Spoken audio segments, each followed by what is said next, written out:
So now that we've taken a fresh look at lines in two-dimensional space, seen it from a different perspective using vectors, let's kind of use the same thinking to think about planes in three-dimensional space. But first off, what is a plane? So a plane is an infinitely long, infinitely wide, flat, perfectly flat surface. So if you imagine a flat piece of paper, that's like a plane, except that you would have to make the paper spread out infinitely far in all directions. Okay, now here I've drawn kind of a quick example of a plane. Obviously my drawing is limited. Really I've drawn edges to my planes, right? I've drawn edges. Really there are no edges. Okay, stretches out infinitely far in all these directions. Okay, so my drawing is just a rough example of a plane. Okay, so suppose a plane passes through a point.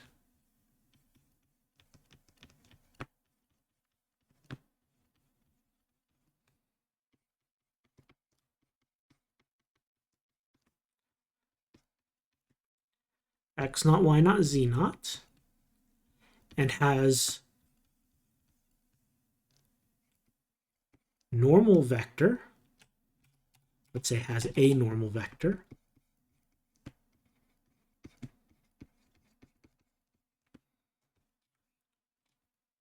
A, B, C. Find the equation of the plane.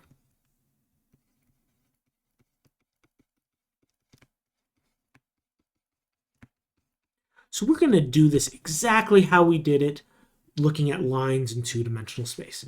So somewhere on this plane is the point X naught, Y naught, Z naught. Okay.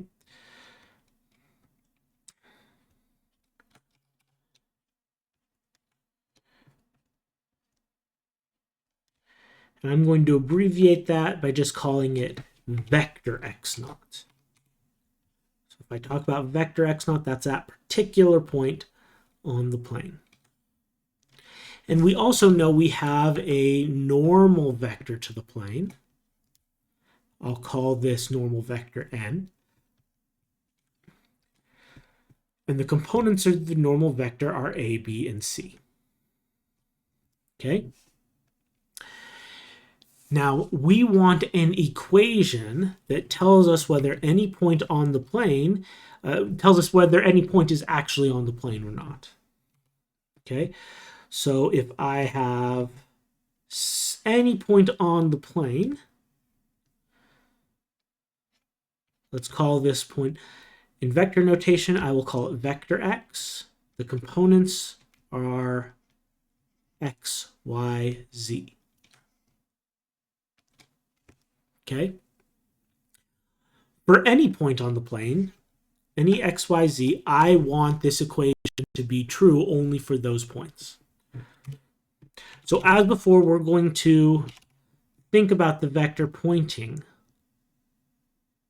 from the point that we know that is on the plane, x naught, y naught, z naught, to any other point on the plane. Okay, like this point here. And we note that for any vector parallel to the plane, any vector pointing from this point to any other point on the plane, the vector, that vector is orthogonal to the vector that is normal to the plane. Okay? And so using that, we could see that our normal vector is orthogonal to the vector pointing from x naught to x. So end minus start. And that is our first equation of a plane. I really like this one because I feel like it really describes what's going on here. We know if a dot product is 0, we have two orthogonal vectors. So that means this vector and this vector are orthogonal.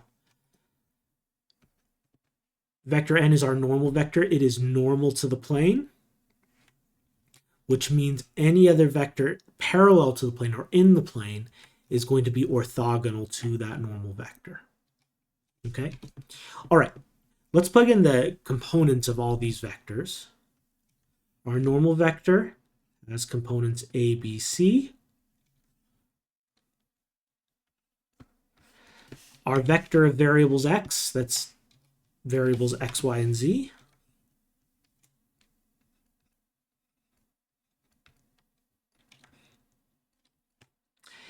And the point on the plane x naught has components x naught, y naught, z naught.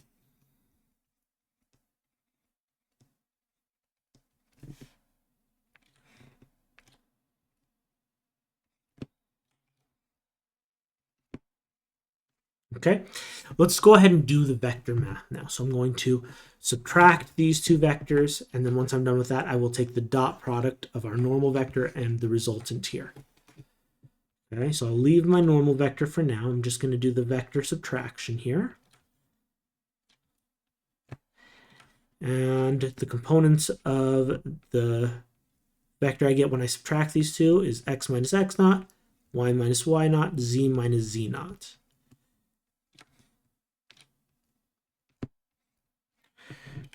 The dot product of these two vectors, I'm just going to multiply corresponding components and then add the products together. So a times x minus x naught plus b times y minus y naught plus c times z minus z naught equals 0. And we've reached the second equation of the plane that we will see quite a bit.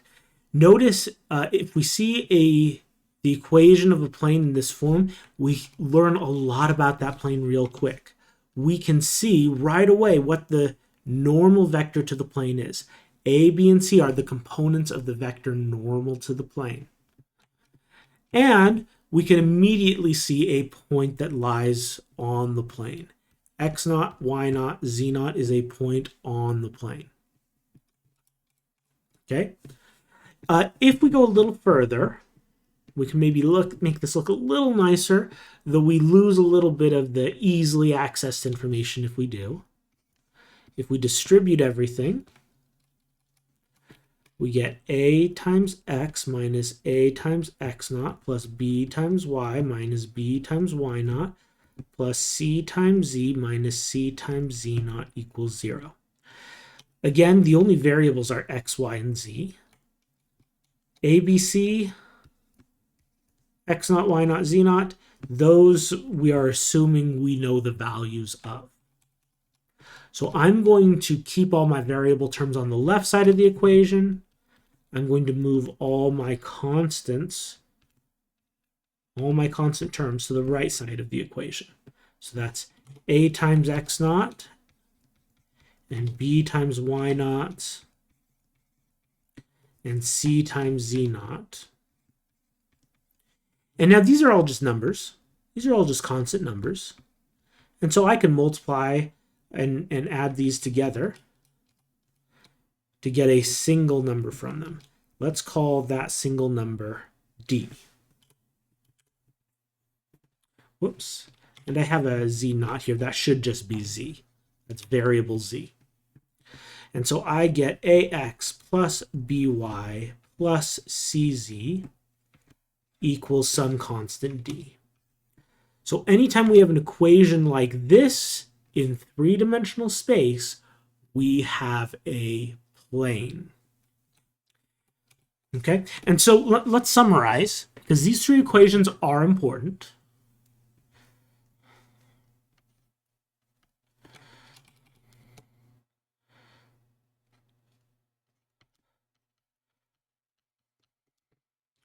A plane that passes through the point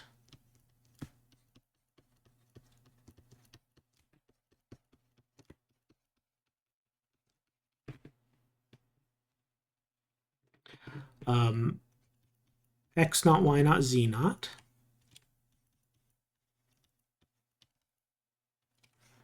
and with normal vector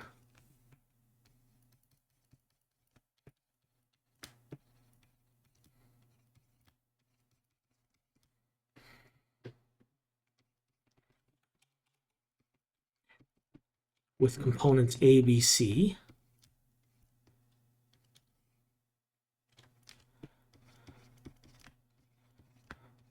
can be described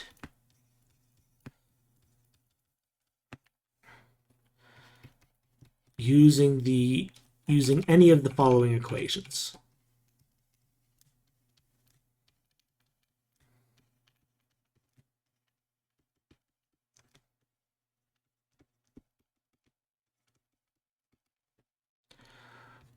So we have our dot product equation.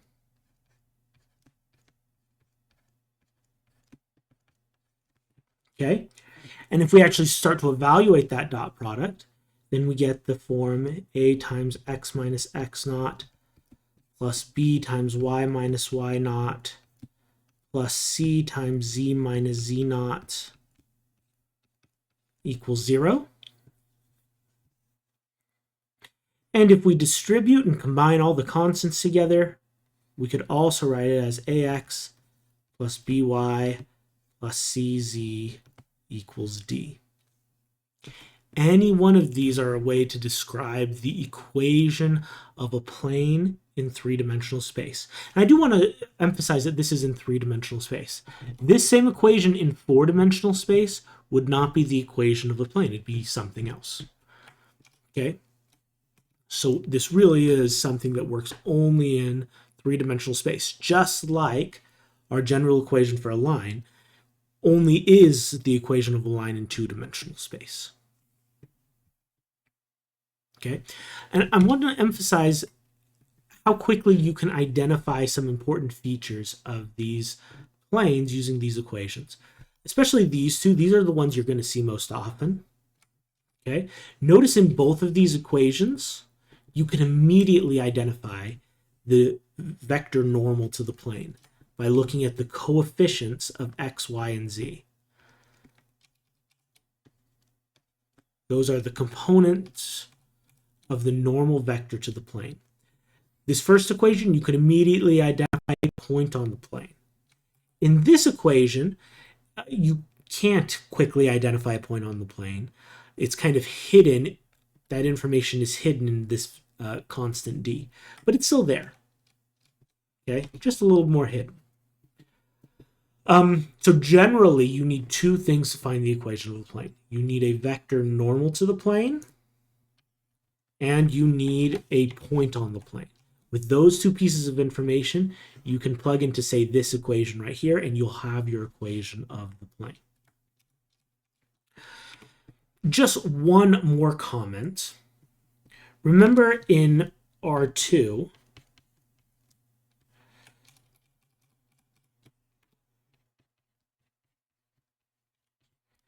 the general equation of a line looked like this. This is the equation of a line in R2. In R3, the equation of the plane looks very similar, doesn't it? Ax plus by plus cz equals d. So this is the equation of a plane.